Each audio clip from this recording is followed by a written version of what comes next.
Hey guys, it's Eric here at Farpoint Farms. Today, I'm going to show you how to install a new radio in your second generation Toyota Sienna. I've got the XLE, which is the highest trim level. It has a bunch of extra stuff. And if you're going to put a new radio in, because honestly, they're really cool navigation, 6 CD changer. That's getting a little old now. If you're going to do that upgrade, you do need some extra stuff. You can't just buy a single plug-in kit. If you want all the functions, steering wheel functions, reverse camera, that kind of stuff. Let me get the camera closer in. I'll show you what I got. I'll leave links to all this stuff on Amazon, and we're going to upgrade this to a modern CarPlay capable, Android capable, everything capable, GPS capable, nice touchscreen. So I love the one that it came with, but it's just time for an upgrade. Let's check out what you need. All right, obviously, first of all, you need a radio. I got this Eonon. It's touchscreen, so on and so forth. It is double DIN, that's something to know. Don't get an oversized double DIN. You need something with a 7-inch screen or smaller. A lot of these radios now, they could be a single DIN, but they have like a 12-inch screen. Not gonna work, it's gonna block all the controls on your Sienna. Next up, you'll need this kit. And it has the mounting kit, double DIN kit, 2004, 2010 Sienna. And that was like, I don't know, it wasn't a terrible amount of money for that. All right, next up is this, the Radio Pro 4. This is important, and this is, again, like special. Heck, this costs half of what the radio cost. This is for keeping your steering wheel controls, and I wouldn't have it any other way. Having your amplifier, which the higher end systems, I think they're JBL, whatever they are in that car, got a huge subwoofer in the back, a bunch of extra speakers. If you want all that stuff to still work, you're gonna need this kit. And it just is like, if you've ever installed a radio before, usually they come with some kind of wiring. This one comes with a computer that's kind of decoding. It's going to be able to translate from the factory wiring harness to your new radio. And it's important, man. Like see OBD2 plugs right here, so we can plug in and get live data off of stuff. I mean, there's just everything here. And then all the plugs that you're going to need for your system.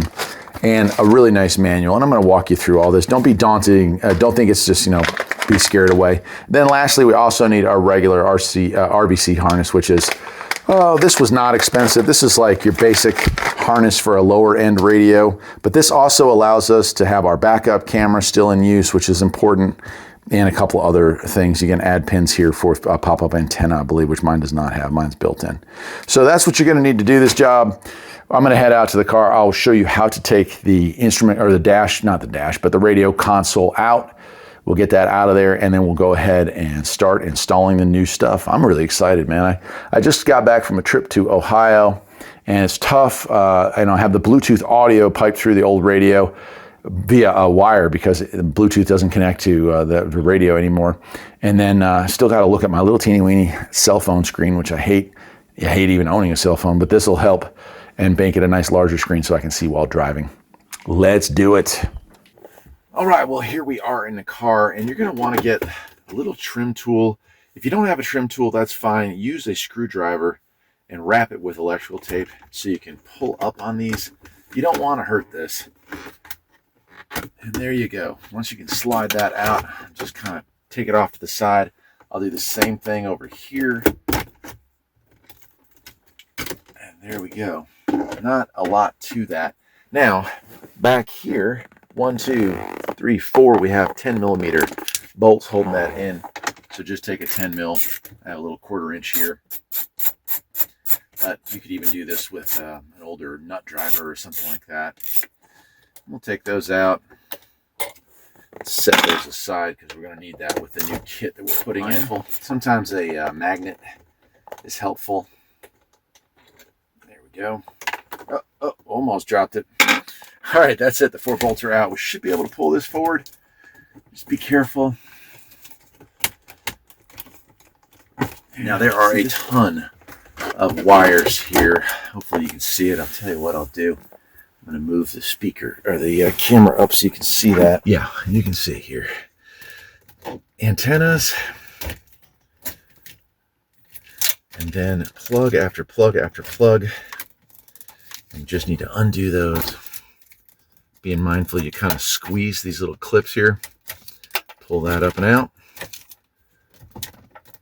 until everything's done. Oh, got one that wants to be sticky. And there we go.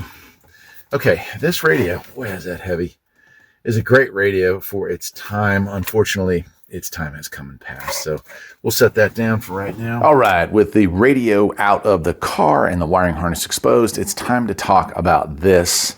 And this looks scary, but it really isn't. This is the PAC RP 4.2-TY11. If you have a higher line Sienna like we have, you're going to need this. And what this does is it allows you to use the factory JBL amplifier, the steering wheel controls, the reverse camera, all the stuff that made that a awesomer piece of equipment. And it looks like a lot, but it really isn't. If you look over here where the majority of the wires are, this is very standard. And you can see I'll compare my radio, which is not a name brand radio, to that. But it's going to walk you through what wires go to what wires go to what.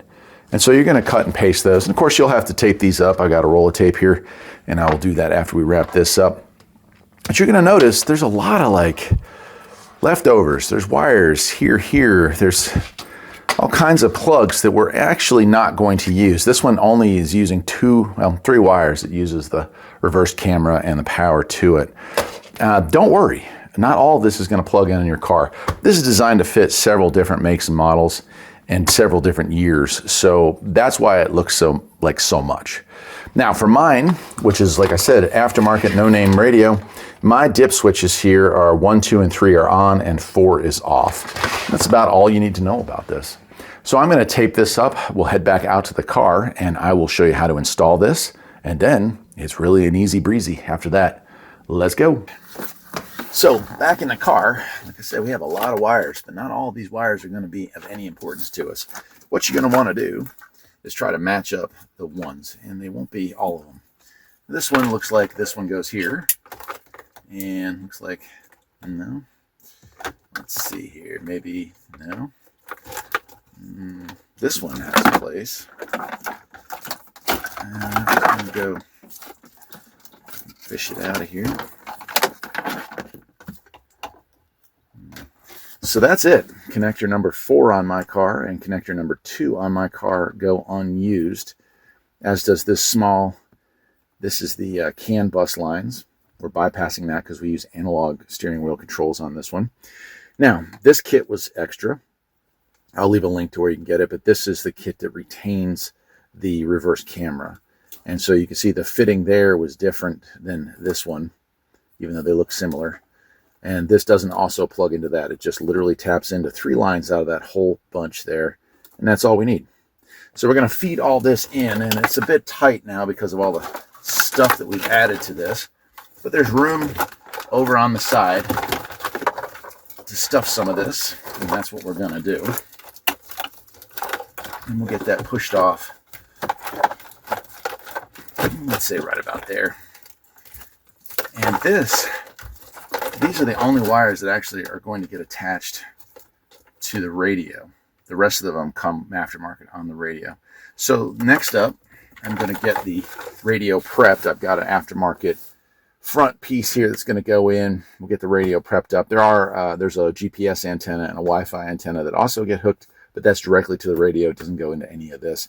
And then I'm going to be snaking a USB cable down here so I can charge my phones off of that and also communicate.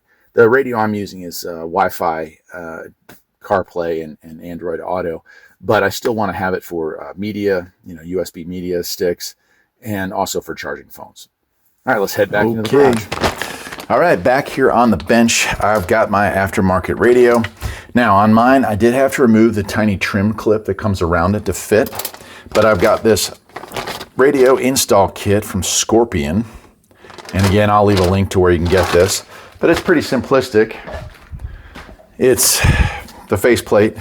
It does have a bezel, and then you have these 2 side pieces which just kind of hang out in there. I don't really like the design of this. I think it's pretty cheap, but once it's all assembled, it'll all work out just fine. So what I want to do next here is drop the radio into the hole, and actually, I want to put this in first. Make sure that it's lined up. Again, it's a pretty cheap cheap setup. I think I would have gone with a Metra kit. If I had known how cheap this was, I would have spent the extra 2 cents. That does come with a few nuts and bolts to mount this. So I'll go ahead and screw this in. I actually have to get the other side in as well. So I'll do that. And these wires that are hanging off here are those extra wires for this radio. So your radio may look different when it comes to that. Let's see here. That's going to go like that. So let me lift it out. There we go. And that's it. So I will find the holes, 1, 2, 3, and tighten this in. And then we're ready to take this out to the car and slide everything into place. Now, the radio and the kit that I'm showing you guys retains all the functionality of the amp. And it also retains functionality of the steering wheel controls. However, you may have to program the steering wheel controls to your radio, and that'll be a separate video on this particular radio because all radios are going to be different. However, if it's an Android radio, it should have in the settings a place for you to go into and register. There we go. Boy, that looks sharp. And register the steering wheel controls. So that's what you're going to be doing there. Okay, I'll go ahead and install the last 2 screws here, and then we'll head back out to the car. All right, things are moving along now. So we're back in the car. The only thing I've done off camera is to insert my 2 USB cables down through that hole there. But I've got some other stuff here. I've got this Wi-Fi antenna and a GPS antenna. I'm just gonna stuff those in there with everything else. The only plug I need to hook up is this one here. And again, this is radio specific. Yours might look different. All right, and we'll try to get all this tucked away. And I've got to hook my antenna up for the radio itself. Right there. Now the radio I got does have AM, FM. A lot of these Android radios are just coming with FM only.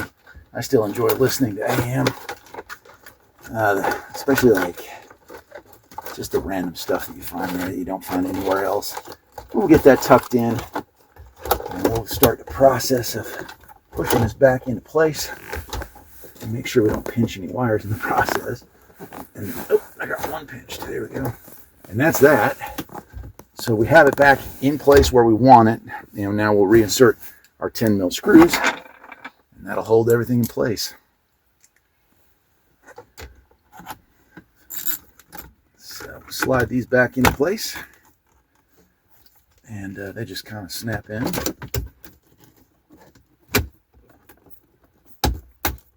There it is, and hard to see, but there's my USB cables. That, my friends, is that's how you install it. Sorry if that went off camera there for a second. That's how you install it. And I guess the moment of truth. Let's turn the key on. I'm going to turn the volume down just for copyright reasons, but here we are. This is what it looks like when you first start it up. It was a tough call to upgrade the stereo in this car because from the factory it had a really, really nice radio. However, it would no longer connect via Bluetooth to the phone to make phone calls. It never connected for audio. And so I had to have a whole bunch of oddball bits and pieces to get this thing to kind of work. The maps I updated through, I think, 2016, but that's still pretty outdated. So it was time. And this seemed like a really cool radio for the price. Overall, I'm happy I bought it. I'll leave a link to where you can get one of these things, and I'll see you next time. Take care.